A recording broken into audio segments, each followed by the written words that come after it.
భర్త రమేష్తో కలిసి భార్య అనామిక పొలం పనులు చేస్తూ ఉంటుంది. బావా, నేను నీతో మాట్లాడాలని ఎప్పటినుంచో అనుకుంటున్నాను బావా. అనుకోవడం ఎందుకను? నేను నీ పక్కనే ఉంటున్నాను కదా. చెప్పు, ఏ విషయం గురించి నాతో మాట్లాడాలనుకుంటున్నావు? నేను విషయం చెప్పిన తర్వాత నువ్వు కోపం తెచ్చుకోకూడదు, మరి నన్ను కొట్టకూడదు. చచ్చా, మన పెళ్ళై ఏడాది దాటిందను. నేనెప్పుడైనా కోపం చూపించానా? కనీసం సరదాకైనా నిన్ను కొట్టలేదు కదా. అలాంటప్పుడు ఇప్పుడు మాత్రం కొడతానని, కోపం తెచ్చుకుంటానని ఎలా అనుకుంటున్నావు? నేను అడగాలనుకుంటున్న విషయం అలాంటిది బావా. ఎంతో ఇష్టంగా బావా అని పిలుస్తున్నావను. నిన్నెందుకు కోపడతాను చెప్పు? నేను చదువుకోవాలని ఎప్పటినుంచో అనుకుంటున్నాను బావా. చదువుకోను, నేను వద్దని చెప్పటం లేదు కదా. కావాలంటే నేను అమ్మ వాళ్ళతో మాట్లాడతాను, అమ్మోళ్ళని అప్పిస్తాను.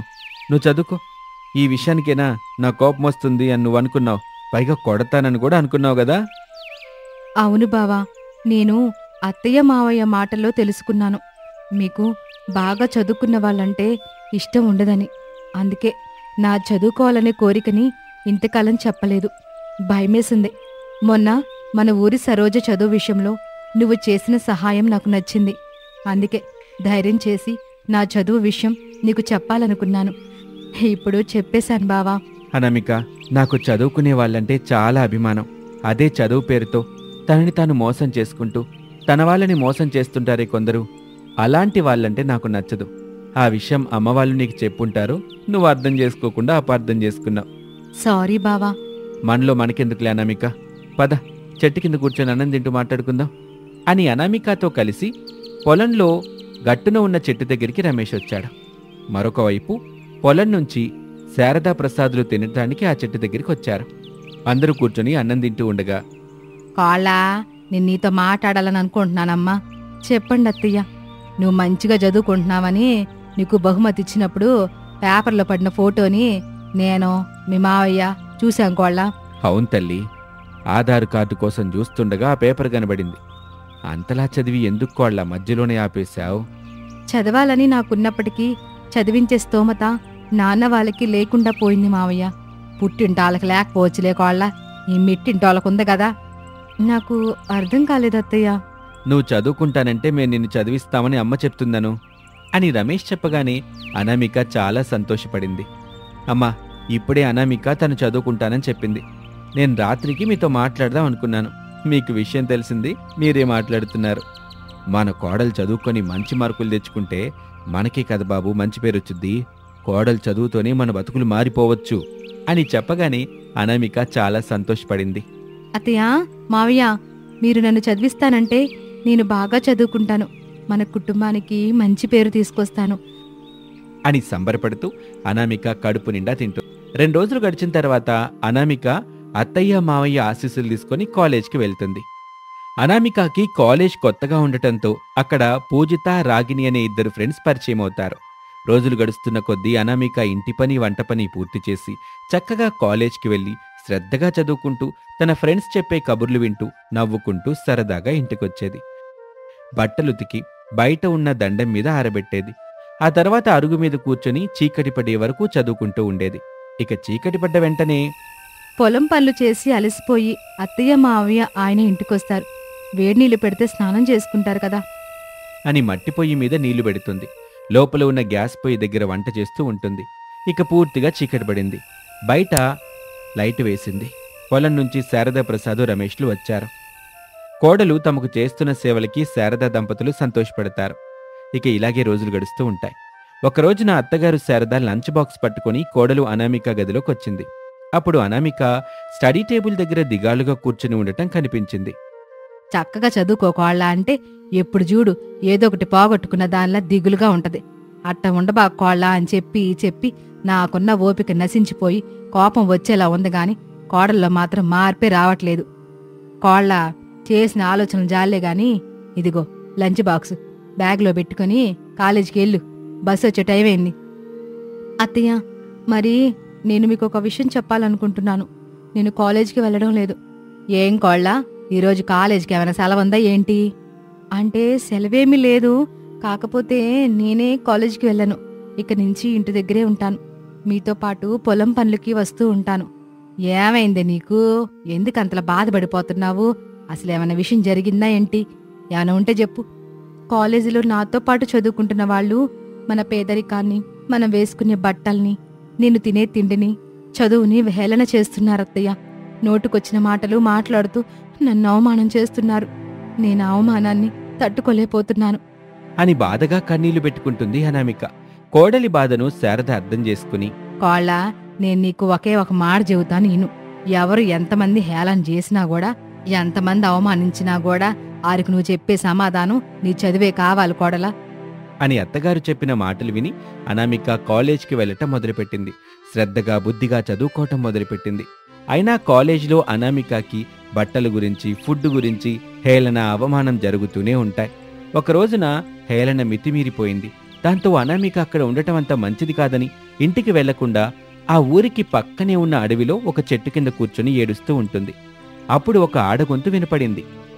అనామిక, అలా ఎంతసేపు ఏడుస్తుంటావు చెప్పు. అని వినపడగానే అనామిక అయోమయంగా దిక్కులు చూస్తూ ఉంటుంది.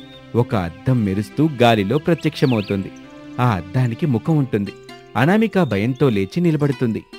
భయపడకు అనామిక, నేను నీకు సహాయం చేయడానికి వచ్చాను. చెప్పు, నీకేం కావాలి?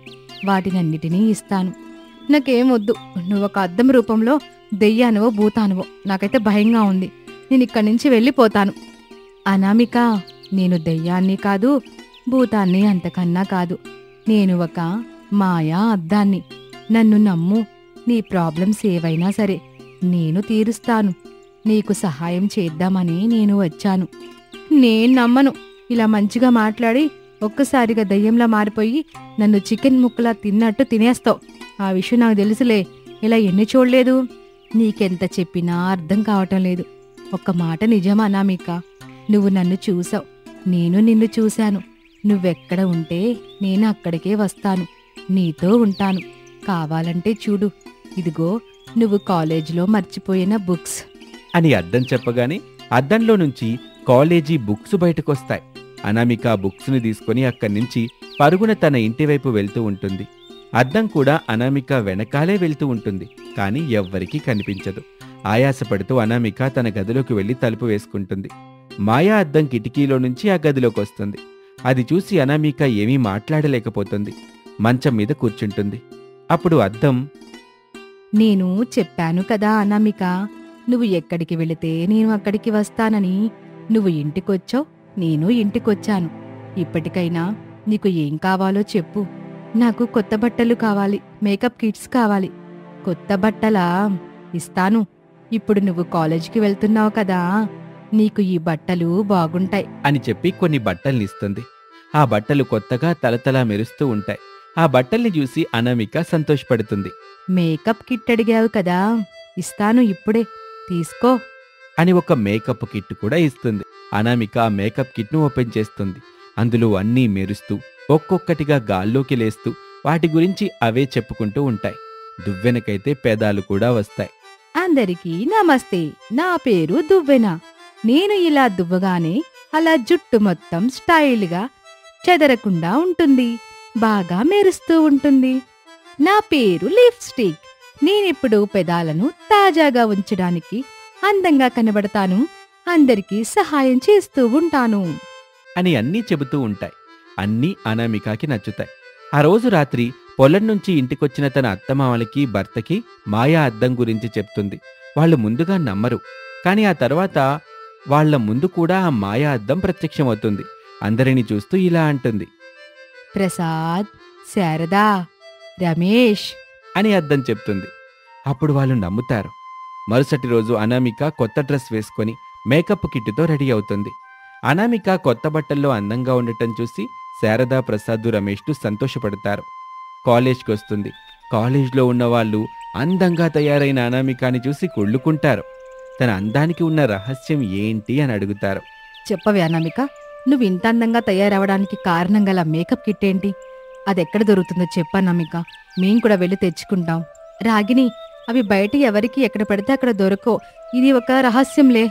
ఎంతో కొంత డబ్బులిస్తాను. ఆ మేకప్ కిట్ ఎక్కడుందో నాకు మాత్రమే చెప్పవే అని అనామికని అందరూ అడుగుతూ ఉంటారు.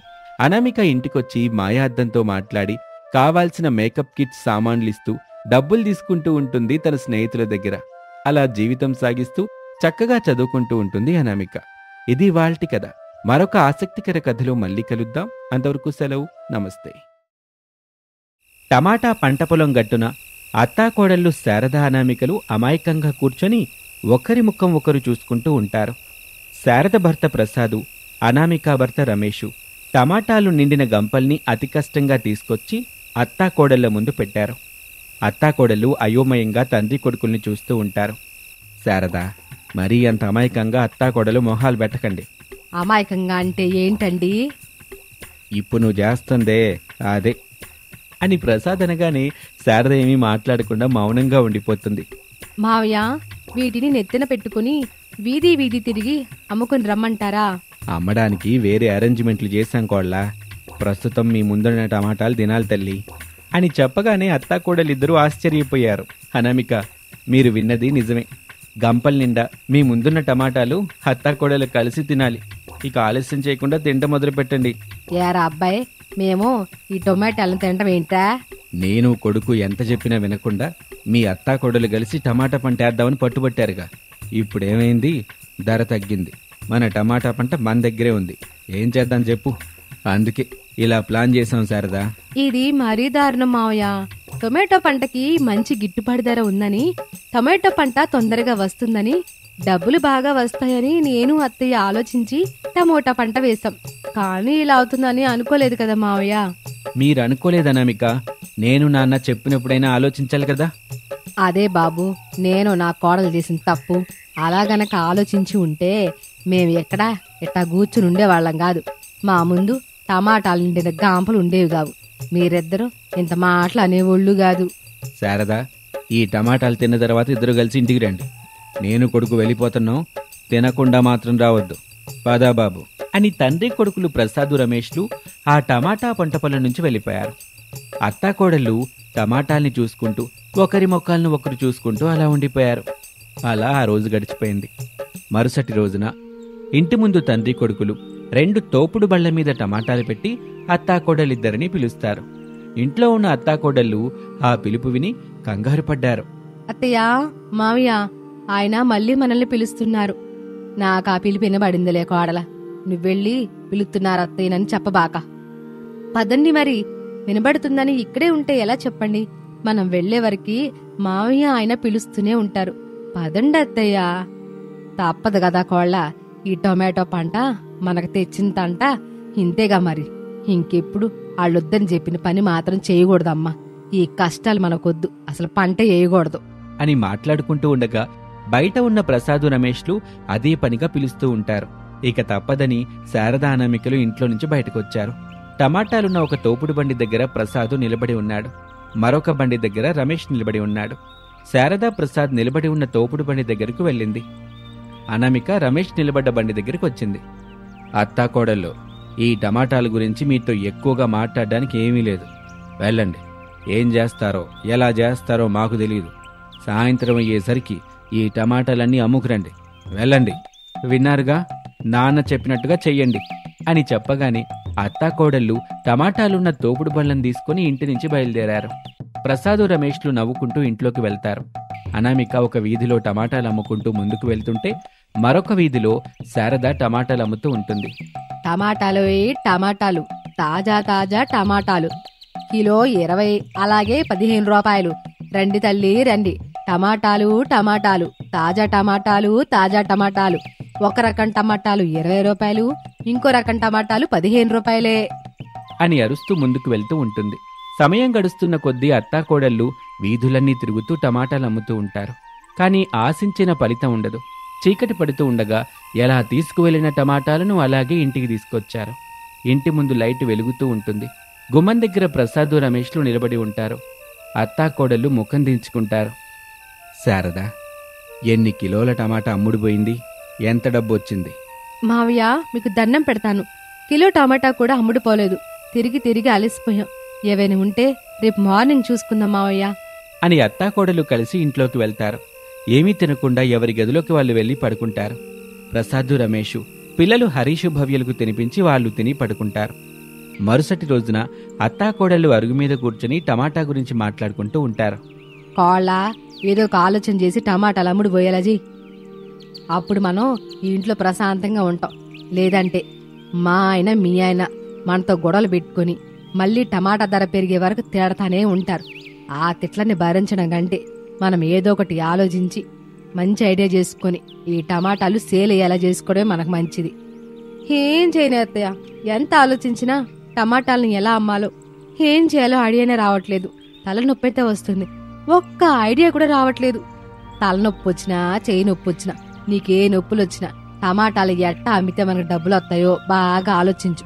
టమాటా పచ్చళ్ళు పెట్టి సంపాదిస్తావో టమాటా కూరండి సంపాదిస్తావో ఎట్టాగైనా ఆలోచించి నాకు చెప్పు, లేదంటే మామూలుగా ఉండదు అని అనామిక ఇంటి నుంచి బయలుదేరింది. బెదిరించినా భయపెట్టిన ఐడియాలు రావత్యా, నేనేదో ఒకటి ఆలోచించి చెప్తానులే, నాకు 2 రోజులు సమయం ఇవ్వండి. అవునత్యా, ఈ మధ్య మావయ్య మిమ్మల్ని తీసుకుని ఎక్కడికి వెళ్తున్నారు రోజు? పొలం దగ్గరికి కోళ్ళ. పొలం దగ్గరికా? ఆయన పొలం దగ్గరికి ఎందుకు అత్తయ్య? టమోటా పొలం దగ్గరికి తీసుకెళ్లి ఆయన కోపం పోయే వరకు నోటికి నొప్పి వచ్చే వరకే తిట్టకుండా తేడతానే ఉంటాడు. ఆ తిట్లని భరించలేక పొలం దగ్గరున్న నీళ్లు లేని బావిలో దూకి చచ్చిపోవాలని నాకుంటది కోడలా. మీరింక అదృష్టవంతులు అత్తయ్య, మావయ్య అన్నీ బాగా ఆలోచించి పొలం దగ్గరికి తీసుకెళ్లి అలా తిడుతూ ఉంటారు. ఎవరు ఉండరు కాబట్టి సరిపోయింది, కానీ నా పరిస్థితి అయితే మరీ దారుణం కదా. అవును కోడలా, ఈ విషయంలో మాత్రం మీ మావయ్యని మెచ్చుకోవచ్చు. నా మీద కోపం వచ్చిన ప్రతిసారి పొలం దగ్గర తీసుకెళ్లి తిడతానే ఉంటాడు. అప్పుడు పొలం చుట్టుపక్కల ఎవరూ ఉండరు, నేనైతే సంతోషపడతాను. కాసేపు ఓపిక పడి చెవులు మూసుకుంటే సరిపోయా. నాకు అదృష్టం లేదులే, చుట్టుపక్కల ఎవరున్నా లేకపోయినా ఆయన తిట్టడం మొదలు పెట్టాడంటే ఇక అంతే సంగతి. సర్లే కోళ్ళ, ఇది మన కొత్త ఏం కాదుగా. 4 గంటలు అయిపోతుంది, పిల్లల్ని స్కూల్ నుంచి తీసుకురాపో. సరే అత్తయ్య, అప్పుడే 4 గంటలు అయిపోయిందా? నేను వెళ్ళి పిల్లల్ని తీసుకుని వస్తానుండండి. శారద ఇంట్లో కూర్చొని టమాటాల్ని ఎలా అమ్మి డబ్బులు సంపాదించాలా అని ఆలోచిస్తూ ఉంటుంది. దిగులుగా అనామిక స్కూల్ నుంచి పిల్లల్ని తీసుకుని రోడ్డు మీద నడుచుకుంటూ వెళ్తుండగా అన్నా చెల్లెలు హరీషు భవ్యలు మాట్లాడుకుంటూ అనామిక వెనకాలే నడుస్తూ ఉంటారు. అన్నయ్య, మమ్మీ ఈరోజు చాలా డల్గా ఉందంటే ఇంటి దగ్గర నాన్న తిట్టే ఉంటారు. నాకు అదే అనిపిస్తుంది చెల్లి. తాతయ్య నాన్న చెప్పిన మాట వినకుండా నానమ్మ మమ్మీ కలిసి టొమాటో పంట వేశారు కదా, ఇప్పుడంతా లాస్ అని తాతయ్య నాన్న కోపం తెచ్చుకుంటున్నారు. రోజుకి ఏదొక మాటలు మమ్మీని నానమ్మని అంటూనే ఉన్నారు. అయితే ఇంటి దగ్గర నానమ్మ కూడా డల్గా ఉంటుంది కదన్నయ్య అని ముందుకు వెళ్తుంటే వాళ్ళకి బేకరీ కనిపిస్తుంది. పిల్లలకు వెజ్ పఫ్ తినాలి అనిపిస్తుంది. మమ్మీ, బేకరీకి వెళ్తాం. అవును మమ్మీ, వెజ్ పఫ్ తిందాము. సరే పదండి పిల్లలు అని పిల్లల్ని తీసుకుని బేకరీలోకి వెళ్లి కూర్చుంటుంది. పిల్లలు టమాటా సాస్ వేసుకుని ఎంతో ఇష్టంగా తింటూ ఉంటారు. మమ్మీ, నువ్వు కూడా టొమాటో సాస్ చేసుకొని తిను మమ్మీ, చాలా బాగుంది. నాకు టమాటా సాస్ వద్దు, ఏమొద్దు, మీరు తినండి, నాకు అసలు చిరాగ్గా ఉంది. ఈ టొమాటో సాస్ చాలా బాగుంది మమ్మీ, వేసుకొని చూడు అని హరీష్ చెప్తుంటే టమాటా అనగానే అనామిక క్షణం కూడా ఆలస్యం చేయకుండా ఆ టమాటా సాస్ తింటుంది. అది అంతగా రుచి అనిపించలేదు. ఆ టమాటా సాస్ ఎక్కడ రెడీ అయిందో తెలుసుకుని అనామిక బాగా ఆలోచిస్తుంది. లోకల్ టొమాటా కెచప్ చేసి అమ్మటం మొదలు పెడితే బాగుంటుందేమో అనే ఐడియా వచ్చింది. మురిపెంగా వెజ్ పఫ్ తింటున్న పిల్లల్ని తీసుకుని బిల్లు కూడా ఇవ్వకుండా బేకరీ నుంచి ఆటోలో తీసుకుని ఇంటికొచ్చేసింది.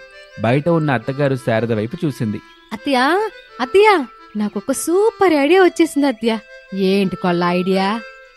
లోకల్ టమాటో కెచప్ చేసి అమ్ముదాం, చాలా బాగుంటుంది. అలాంటివి ఉన్నాయి కదా కోళ్ళ?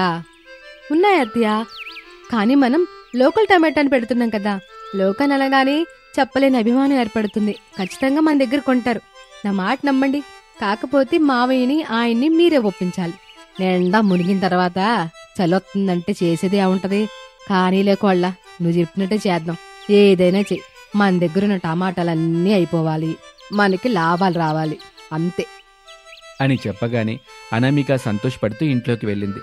ఆ రోజు రాత్రి పొలం నుంచి ప్రసాదు రమేష్లు ఇంటికొచ్చారు. భోజనాలు చేశారు. ఇంట్లో కూర్చొని మాట్లాడుకుంటూ ఉండగా అత్తాకోడలు వాళ్ళ దగ్గరికి వచ్చారు. బాధగా ప్రసాదు, బాబు రమేష్, రేపు అత్తాకోడలని టమాటా పంట దగ్గరికి తీసుకెళ్ళి టమాటాలు గోయించి సెలయేట్లో పడేయి బాబు. మిగిలిన పంటను అలా వదిలిపెడదాం, పశువులైనా తింటాయి. అయ్యో అంత పని చేయకండి. కోడలో ఒక ఐడియా చెబుతుంది, అదేనండి ముందు. అవును మావయ్య, నన్ను నమ్మండి. ఇందులో మనం సక్సెస్ అవుతాం. లోకల్ టమాటో కెచప్ అని పేరుతో మనం చేస్తాం. మొదటిసారిగా అందరికీ ఫ్రీగా ఇద్దాం. నచ్చితే సెకండ్ టైం డబ్బులు పెట్టి కొంటారు కదా అని చెప్పగానే ప్రసాద్ ఒప్పుకుంటాడు. ఇక ఆ రోజు నుంచి అత్తాకోడళ్ళిద్దరూ కలిసి లోకల్ టమాటా కెచప్ చేసి అమ్ముతూ ఉంటారు. మొదటి రోజున అందరికీ ఆ టమాటా కెచప్ను ఉచితంగా పంచిస్తారు. ఆ తరువాత అందరికీ అది బాగా నచ్చుతుంది. సేల్స్ బాగా పెరుగుతాయి. అనుకున్న దానికంటే ఎక్కువగా టమాటా కెచప్ వ్యాపారం చేసి అత్తాకోడళ్ళు బాగా సంపాదిస్తారు. దాంతో అత్తాకోడళ్ళు ఎంతగానో సంతోషంగా ఉంటారు. ఇది వాల్టి కథ. మరొక ఆసక్తికర కథలో మళ్ళీ కలుద్దాం. అంతవరకు సెలవు. నమస్తే.